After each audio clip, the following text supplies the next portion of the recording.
The Prime Minister's relationship with former Qantas CEO Alan Joyce is under scrutiny yet again in light of further revelations that between 2007 to 2019, during his tenure as a Transport Minister and Shadow Transport Minister, he personally solicited 22 free Qantas flight upgrades worth tens of thousands of dollars. Now, there is conjecture about whether that constitutes a breach of the Ministerial Code of Conduct that were in place from December 2007 onwards, which bans ministers from seeking or encouraging any form of gift in their personal capacity. Anthony Albanese was Transport Minister under both Rudd and Gillard between 2007 and 2013, and the standards of ministerial ethics were first released by Kevin Rudd in 2007, adopted by Julia Gillard in 2010, and the rules are really quite clear. They state ministers are required to exercise the functions of their public office unaffected by considerations of personal advantage or disadvantage.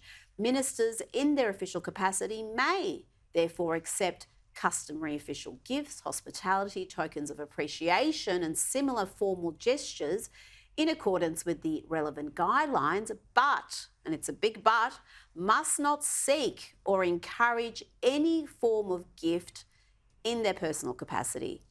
Journalist Joe Aston has published these sensational claims in his new book called The Chairman's Lounge, the inside story of how Qantas sold us out. Here he is on the ABC last night explaining why these allegations are so serious. To solicit upgrades when you are on private travel and you are the Minister for Transport regulating the airline industry, to approach the CEO of the national airline to ask to have your economy ticket magically turned into a pointy-end ticket, it's just inappropriate conduct, whether or not it's declared or not. If Anthony Albanese had been Financial Services Minister and had called the CEO of a bank and said, would you please put $50,000 in my bank account, and then disclosed it on the pecuniary interest register, I certainly don't think anyone would be sitting around saying, oh, well, he declared it, that's fine.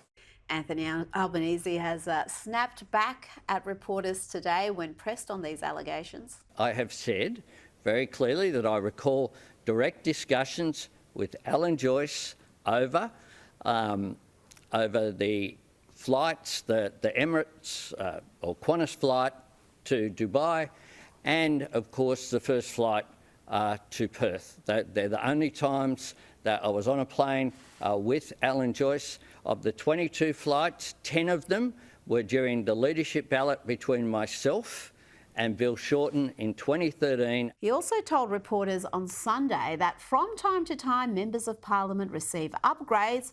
What's important is that they are declared. All of mine have been declared.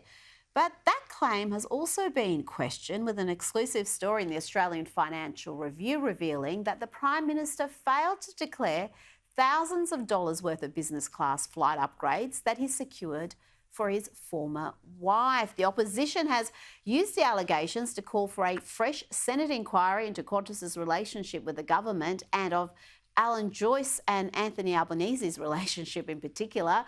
Joining me now for more on this is News Corp senior writer and columnist Patrick Carline. Patrick, this scandal is growing. Doesn't seem to pass the pup test. The Prime Minister looks entitled here. He certainly seems a little bit out of touch, and you've got to question his judgment. The optics are terrible. I think this story, as you've suggested, is just starting. It's going to get worse and worse and worse for Albanese. I think we were looking at that press conference today. He's been very unconvincing in his responses. The devil is in the detail, as Joe Aston was saying there before.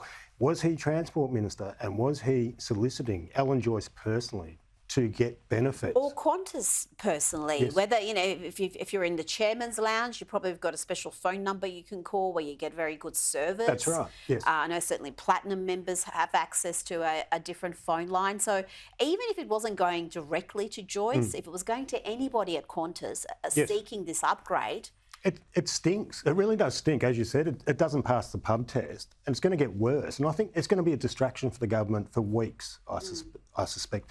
And I think if you jump 3 steps ahead, you might actually be wondering whether the ALP wants Anthony Albanese to lead the party into the next election. I mean, it's just distraction after distraction. Well, the sense of entitlement that it portrays also is really quite ugly, because it just shows he's completely out of touch with the average Australian.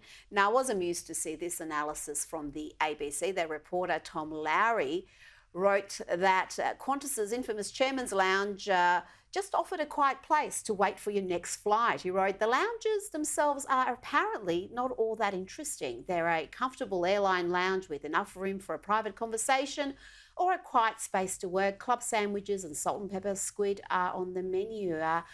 Patrick, that sounds like the musings of a man who has never been in the Chairman's Lounge. Let me tell you, comparing it to a regular business lounge is like comparing a bottle of Grange to cask wine. It is a special thing. And should Qantas be able to use the Chairman's Lounge, every MP gets membership to... it's essentially an influence buying exercise, isn't it? That's right. Look, I've been in the Chairman's Lounge once, I think, in my life. I was with 2 very public figures. I looked around the room and I was the most anonymous person in the room by a mile. It is a very important... Look, it is a space where very powerful people meet. It is very good for networking. It is very good for, you know, seeing people and talking about things privately in a way that does sort of... It does get brought in the question, doesn't it? I mean, it sounds too cosy. It sounds way too cosy. And the experience is just so much superior to what else is out there, and so exclusive, invitation only. And it must have an impact. But Qantas wouldn't be spending that money, and they wouldn't have that sort of largesse for no influence, for no power. There must be a payback somewhere along the way. And you look at what happened to Qatar Air last year. They wanted to bring more flights in. I'm not sure where the truth lies, but it looks bad, doesn't it? The perception is that it's too cosy, and it's been cosy for a very long time. It's that pub test we talked about again. It doesn't pass it. Patrick Carline, thank you so much for your time this evening.